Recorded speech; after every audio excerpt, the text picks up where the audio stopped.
Hello friends.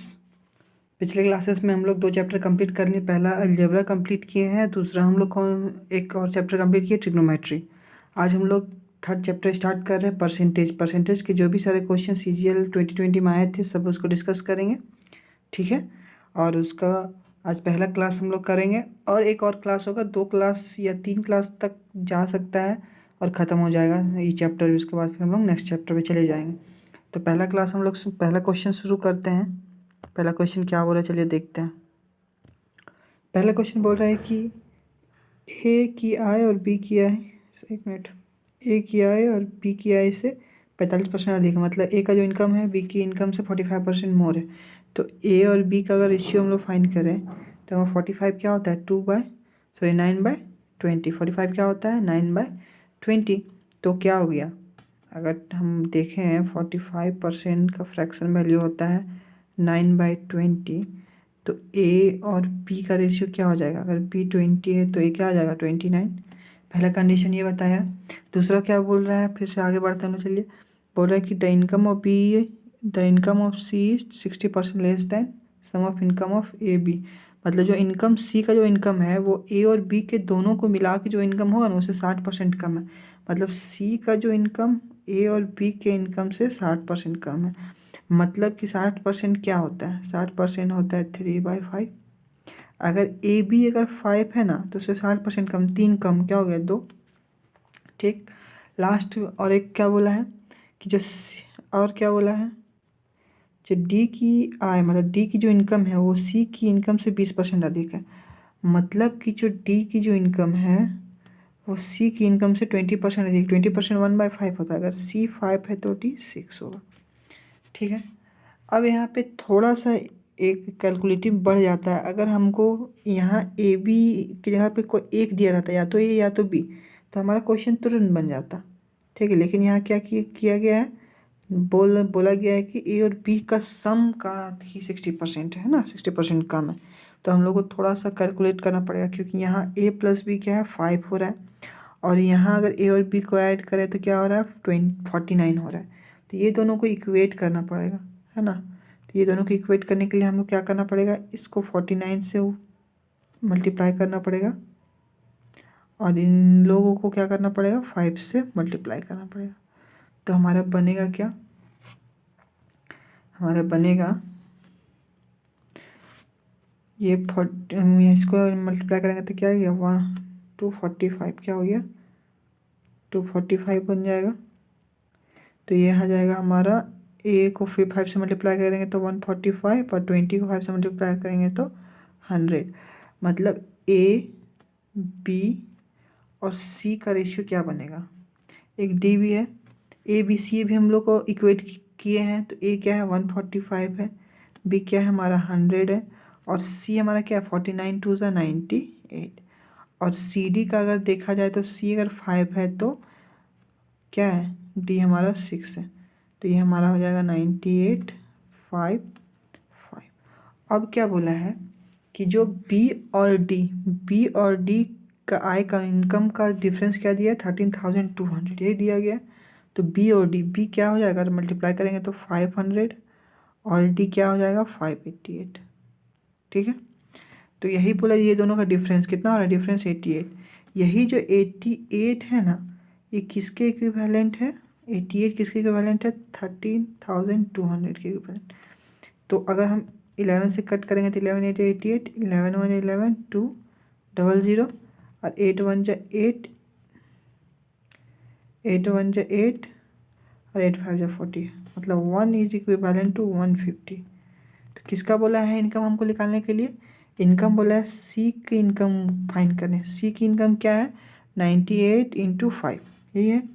तो अगर यहाँ पे देखा जाए तो 98 इंटू 5 इज इक्वल टू क्या हो जाएगा, 98 into 5 is equivalent to 150 into 98 into 5 is equal to, अगर देखें तो 750 इंटू 98 इज इक्वल टू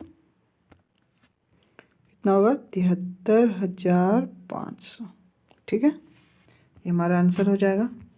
कौन सा ऑप्शन है, ऑप्शन नंबर बी 73,500। 500। ठीक, चलिए नेक्स्ट क्वेश्चन पे। नेक्स्ट क्वेश्चन क्या बोल रहा है, राधा अपनी इनकम का 25% बचाती है। यदि उसने एक्सपेंडिचर मतलब खर्च में 20% की वृद्धि होती है और उसकी इनकम में कितना, आय में 29% की वृद्धि होती है, इंक्रीमेंट होता है, तो उसकी बचत की वृद्धि क्या हो, मतलब सेविंग कितना इंक्रीज कर जाएगा वो पूछ रहा है। तो यहाँ पे क्या 20% बचा 25% बचाती है ना। अगर मानते हैं स्टार्टिंग में अगर 100 रुपीज़ वो कमाती थी, ठीक, तो उसमें बचाती कितना है। अगर यहाँ पे एक मिनट, यहाँ पे अगर हम इनकम लिखें, यहाँ पे इसका एक्सपेंडिचर लिखे और यहाँ पे सेविंग लिखे, income equal to expenditure plus saving होता है। अगर 100 रुपया ये कमाती थी, अगर ये 100 रुपया कमाती थी और बचाती कितना थी 25%, मतलब 25 रुपये बचाती थी, तो खर्च कितना करती थी 75 रुपये करती थी। अगर उसकी व्यय में 20% की वृद्धि और उसकी आय में 29%, अगर इनकम में 29% का जो इंक्रीमेंट हो रहा है 29% का, मतलब 29 इंक्रीज कर रहा है तो 129 हो गया। और क्या इतना इंक्रीमेंट हो रहा है इसका व्यय में 20% की, मतलब एक्सपेंडिचर में 20%, मतलब कि 15 रुपया का इंक्रीमेंट हो रहा है। अगर 20% बात करेंगे तो 15 रुपया है ना, तो 15 रुपीज़ का इंक्रीमेंट हो रहा है। 15 रुपीज़ का इंक्रीमेंट हो रहा है मतलब कितना हो जा रहा है 90 रुपीज़ हो जा रहा है। कितना हो रहा है 90। तो इसने बचाया कितना, अगर 90 रुपीज़ खर्च किया तो इसने बचाया कितना 39 रुपीज़ बचाया। तो इसका इंक्रीज कितना किया, इंक्रीज किया 14 रुपये इंक्रीज हुआ है। तो कितना परसेंटेज अगर निकालें तो 14 रुपये किस में इंक्रीज किया 25 में, और इसको अगर 100 से मल्टीप्लाई करेंगे तो 56% का सेविंग हुआ है इसका।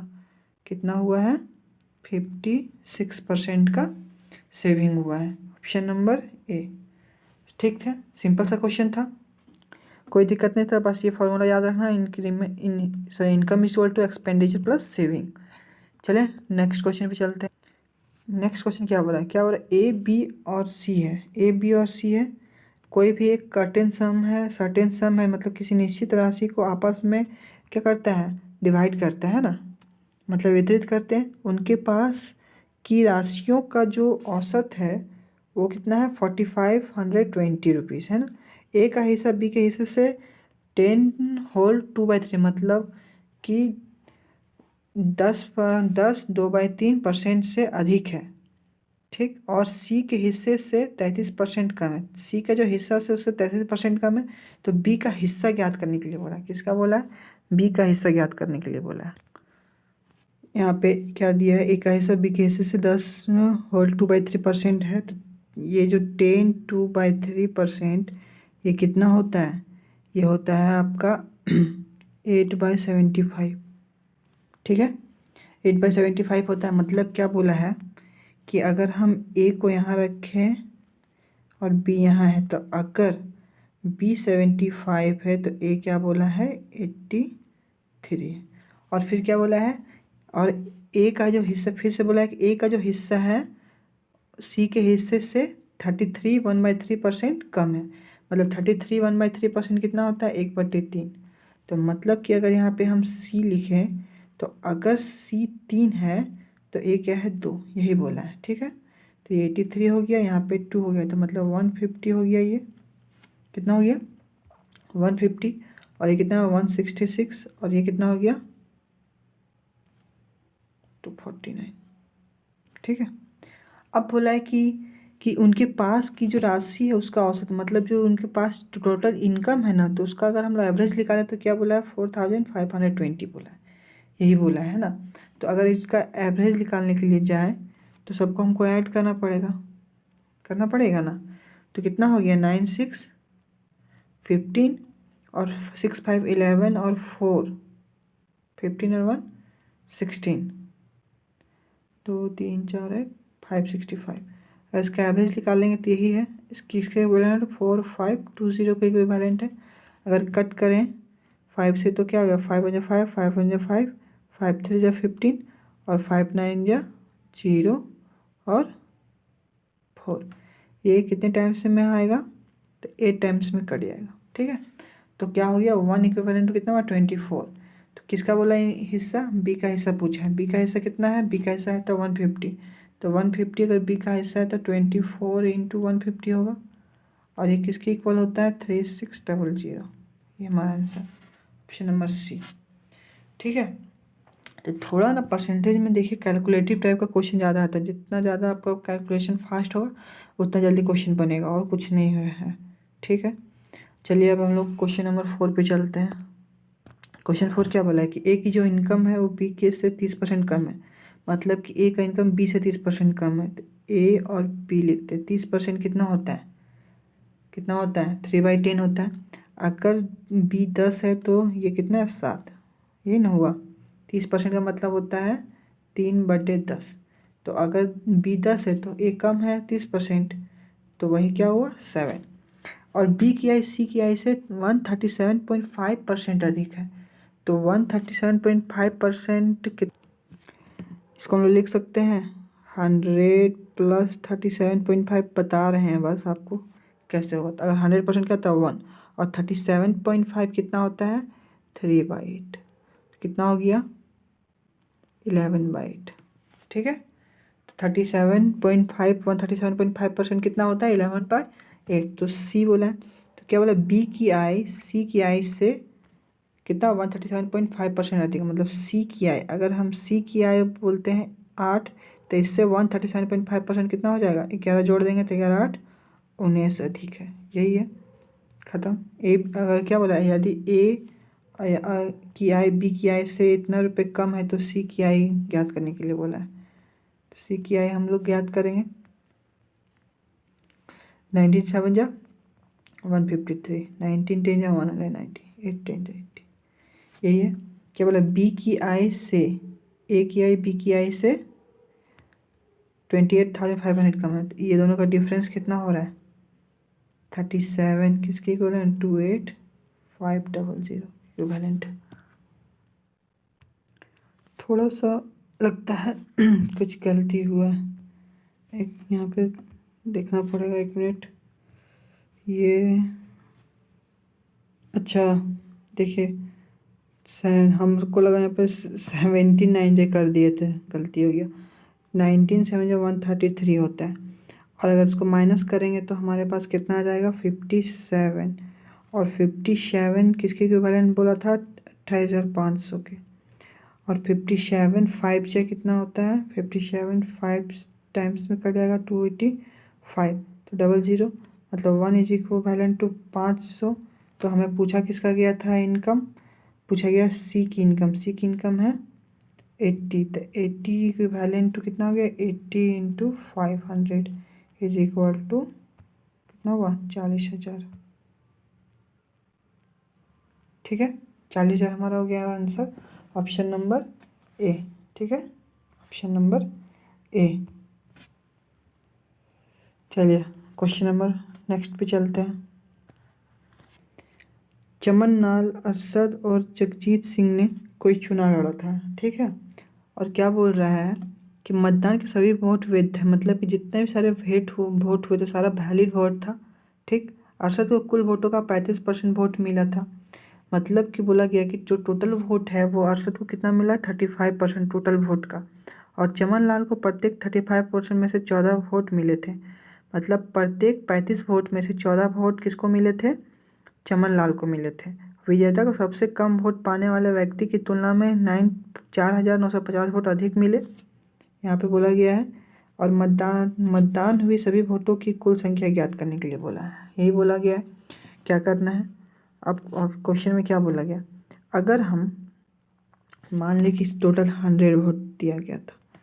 ठीक है, तो अरशद को कितना मिला, अरशद को मिला है 35 वोट। ठीक, और चमन लाल को प्रत्येक 35 वोट में से 14 वोट किसको मिले थे चमन लाल को। तो एक बात समझ लीजिए कि अगर 35 वोट का कैलकुलेशन अगर करें तो 35 को अगर 3 से मल्टीप्लाई करेंगे तो कितना होगा 105। ठीक है, तो हम लोग 105 वोट लेके चले कि कितना वोट लेके चले 210 वोट लेके चले।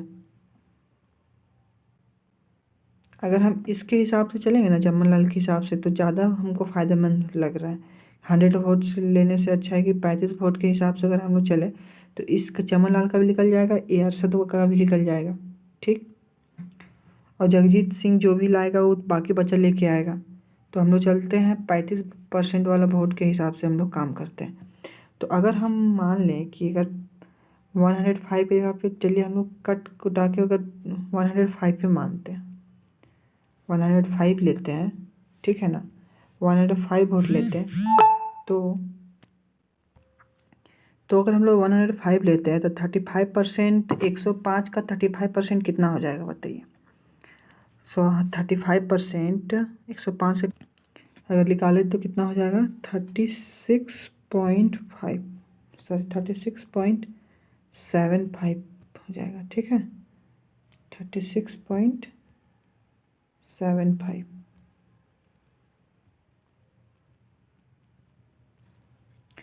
और कितना बोला है, अगर चमन लाल को ये कितना मिला था, अरशद को मिला था ना, और फिर चमन लाल को कितना मिल रहा है, चमन लाल को मिल रहा है हमारे पास 35 वोट में से 14 वोट। तो 35 का गुना अगर करेंगे तो 3 टाइम 14 है 42 वोट इसको मिलेगा। ठीक, कैसे हुआ, अगर 105 35 को कितना मल्टीपल है 3, 35 को 3 से मल्टीप्लाई करेंगे तो 105 आएगा। तो उसमें से प्रत्येक 35 में से 14 वोट मिले थे, 3 बार 14 14 14 करेंगे 14 42। बाकी जो बचा वो किसको मिलेगा, जगजीत सिंह को मिलेगा। ये चमन लाल हो गया, जगजीत सिंह को कितना मिलेगा, तो 42 और 42 और 36 कितना हुआ, 78। तो 78.75 वोट मिल चुका है।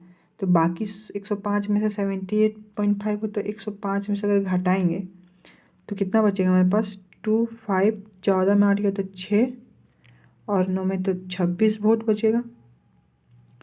ठीक है, 26.25 वोट किसको मिला होगा, जगदीश सिंह को मिला होगा।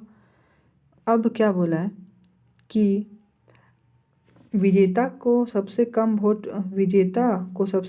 पाने वाले व्यक्ति की तुलना में 4,950 वोट अधिक मिले थे। तो विजेता यहाँ पे देखने में कौन लग रहा है, चमन लाल ही लग रहा है। ठीक, और यहाँ पे जो जगदीश सिंह सबसे कम वोट वाला है, इस दोनों का डिफरेंस कितना बोला, 4,950।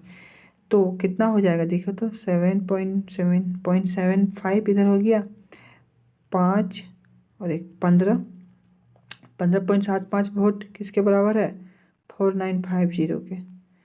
ठीक है, तो अगर यहाँ से ये हटाएंगे तो ये 00 और लग जाएगा। ठीक है, तो अब इसको कट करना है हमको ना, तो चलिए इसे कट करना पड़ेगा। और 5 से कट करेंगे तो 5 3 जा 15, 5 का 5 5 25। ठीक, 5 से करेंगे 5 9 45, 5 9 45, 0 0 0। 5 से फिर काटेंगे, 5 6 30, 15, 5 कम 5 5 9 45, 25 40। इसको अगर काटेंगे तो 3 से कटेगा, 63 कटे वाला।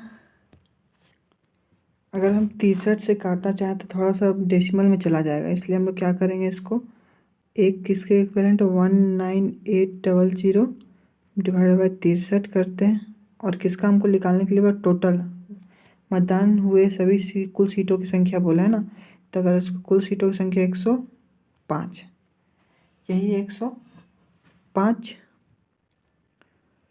तो 105 इसको बस क्या करना है, हम लोग को सॉल्व करना है। या फिर हम लोग इतना काहे इतना सॉल्व करेंगे, इसको बस यहाँ से हटाते हैं। ठीक है, इसको यहाँ से हम लोग हटा देते हैं पूरा।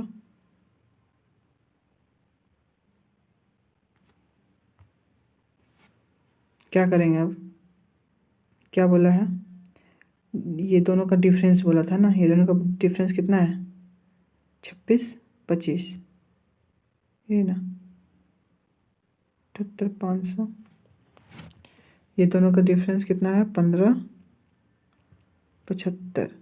और ये किसके की इक्विवेलेंट बोला गया है, 4950 के इक्विवेलेंट बोला गया, 4950। तो अगर एक का इक्विवेलेंट क्या होगा, 49 50 1575। 1575 लिखेंगे तो ऊपर में 2 0 आ जाएगा, ऐड हो जाएगा। और निकालने क्या हो रहा है, टोटल वोट 105। अगर हम 15 से कट करें, 15 का 15 जीरो, 15 पचे 75, ठीक है। तो 15 से अगर कट करेंगे तो यहाँ पे क्या हो गया, 15 दिए 45, 15 दिए 45, जीरो जीरो जीरो, 105 से 105 कट गया, ख़त्म कहानी। तो सिंपल हमारा क्या आ गया, 33,000। तो यही था। हम लोग अगर सॉल्व करने के लिए जा रहे थे तो थोड़ा पेचीदा वाला डेसिमल हमारे यार, और हम लोग डायरेक्ट ऐसे फ्रैक्शन में ही कट किए तो एक एक स्टेप में बन गया। तो यही होता है कि आप सॉल्व किस मेथड से कर पा रहे हो, कैसे कर रहे हो। चलिए, ऑप्शन हो गया डी, हमारा क्वेश्चन 5 हो गया। क्वेश्चन नंबर 6 में चलते हैं। क्या बोला है कि if the number is first increase by 15% then reduce by 15%। मतलब यदि कोई संख्या पहले 15% वृद्धि होती है, 15% क्या होता है, 20, 3/20। पहले अगर 20 से 23 हो गया तो फिर क्या बोल रहा है, फिर 20 से 17 हो गया, दूसरा बार में कम हो गया, फिर इस रिजल्ट इज 782। क्या बोल रहा है कि अगर 15 वृद्धि हुई, 15 फिर कमी हुई, तो इसका परिणाम 782 होगा। यदि उसी संख्या का पहले 25% कमी हो, फिर 25% की वृद्धि हो, और फिर 20% कमी, तो परिणाम संख्या ज्ञात कीजिए। तो देख रहे हैं क्वेश्चन में कितना घुमा फिरा के, कितना थी पेचीदा करके क्वेश्चन पूछ रहा है। ट्रिग्नोमेट्री और अलजेब्रा थोड़ा सिंपल था, लेकिन देख परसेंटेज में थोड़ा सा एक सिंगल क्वेश्चन आता है, लेकिन वो भी दिमाग ख़राब करके रख देता है। तो क्या है, ये कितना हुआ, 400। और अगर करें तो 70×51 का एक, 73×51 होता है, तो 70×51 कैरी 5 हो गया, 17×34 सर 5 39। तो ये किसके बराबर बोला गया है, ये बोला गया है हमारा 782 के बराबर, यही ना बोला गया है। अगर इसको अगर हम 2 से मल्टीप्लाई करेंगे तो ये 1 बराबर कितना हो गया, 2। तो ये टोटल क्या हो गया, 800, ठीक है। अब 800 में अगर हमारा 25% कमी, मतलब 4 से 3, फिर 25% की वृद्धि 4 से 5, फिर 20% की कमी मतलब 5 से 4, इतना करने के लिए बोला है। तो क्या रिजल्ट आएगा, तो परिणाम संख्या क्या, तो क्या होगा 80 60। तो ये अगर 800 के बराबर है तो ये कितना हो जाएगा, 600 के बराबर होगा, है ना। 600 हमारा आंसर होगा डी, ठीक है। चलिए अब नेक्स्ट क्वेश्चन में चले। नेक्स्ट क्वेश्चन क्या बोला है, देखिए हम थोड़ा इंग्लिश हिंदी दोनों मिला के बोलते हैं ताकि दोनों स्टूडेंट समझ पाए, जो हिंदी वाले भी इंग्लिश वाले भी। क्वेश्चन तो दोनों में फॉर्मेट में लिखा गया है, तो बस देखना है। क्या बोला है कि एक किसी परीक्षा के विद्यालय, मतलब एक स्टूडेंट है, सर्टेन नंबर ऑफ स्टूडेंट क्या है, एक निश्चित संख्या में छात्र उपस्थित हुए और 20% छात्र अनुत्तीर्ण हो गए। मतलब एक certain number of student from school x appear in examination, मतलब एक स्कूल है जो एक्स नाम से है, उसमें से कुछ बच्चे भाग लिए थे एग्जामिनेशन में, जिसमें 20% बच्चे क्या हो गए, फेल हो गए।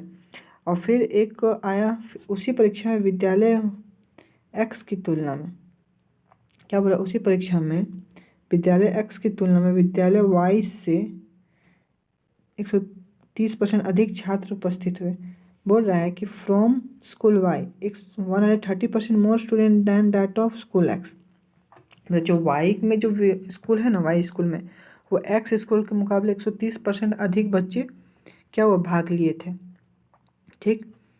अब क्या बोला है, इफ़ 90% ऑफ द, मतलब कि यदि दोनों विद्यालयों में उपस्थित हुए कुल छात्रों में से 90% छात्र उत्तीर्ण हुए, मतलब कि जो दोनों स्कूल में बोल रहा है कि 90% of total number of student appear from both the school past, ठीक।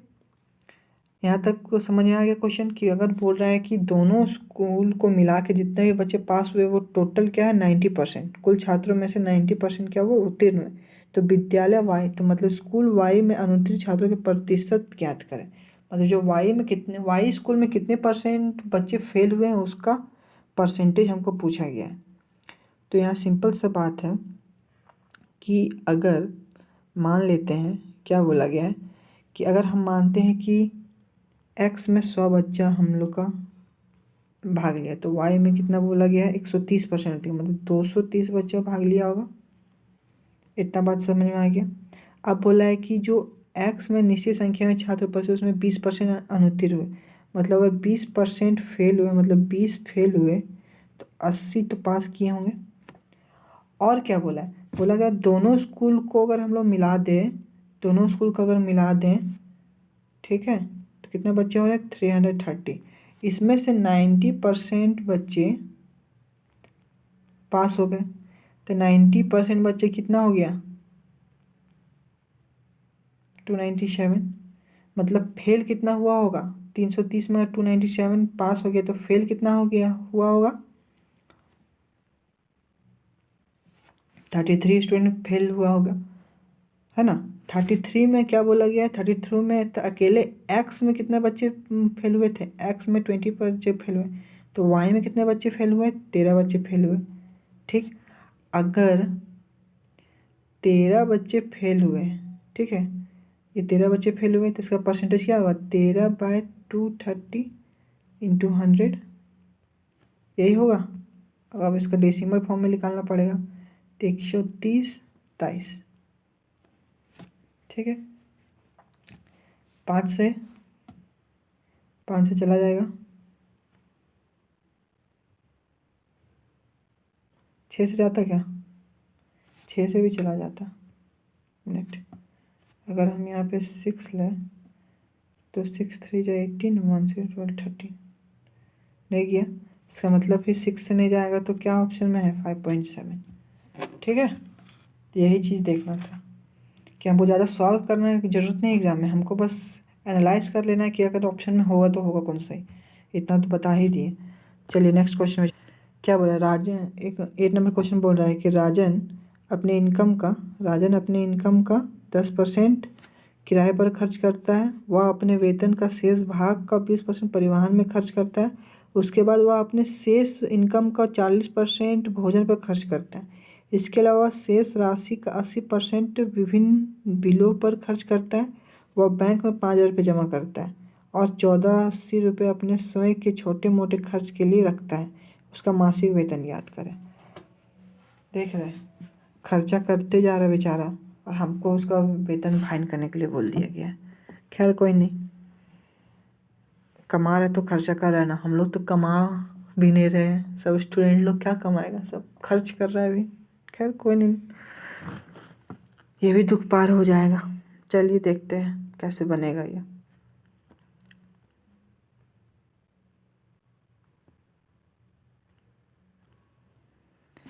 100 मानते हैं हम लोग, सबसे आसान सही होता है। अगर इसमें से अगर 10 रुपये खर्च कर दिया, ठीक है, किस में खर्च किया? किराए में खर्च किया, तो बचा कितना? 90। ठीक, कितना बचा? 90 रुपया। 90 रुपये में 20% परिवहन में खर्च करता है, मतलब इसमें से कितना खर्चा है? 20%, मतलब 18 रुपये खर्चा कर दिया अपने ट्रांसपोर्टेशन में। तो हमारे पास बचा कितना? 72 रुपीज़। ठीक, 72 में से 40% किस में खर्च करता है? 40% वो अपना भोजन में खर्च कर देता है, ठीक है। 40% का भोजन में, तो इसमें कितना माइनस होगा? 72 का 40%, 10% कितना हो गया? अगर हम 10% देखें तो 7.2, तो 40% कितना हुआ? 28.8, 28.8 रुपीज़ खर्च करता है। तो बचा कितना हमारे पास?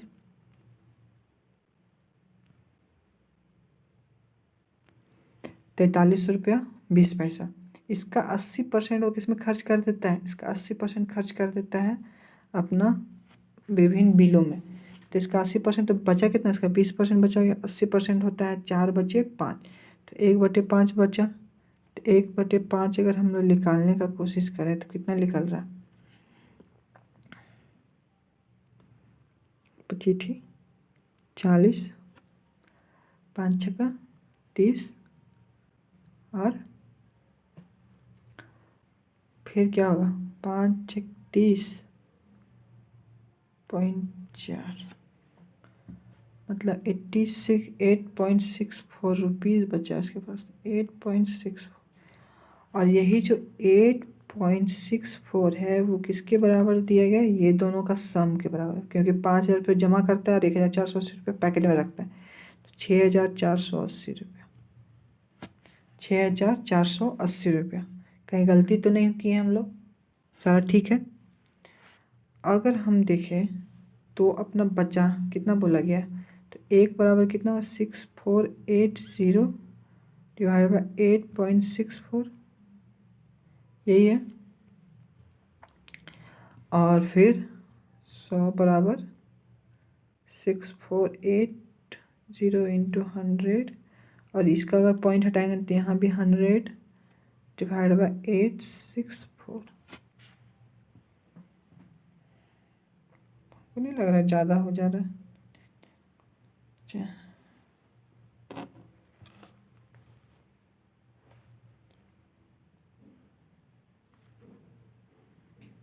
कहीं तो थोड़ा मिस्टेक हुआ होगा लगता है हमको। चलिए देखते हैं एक बार।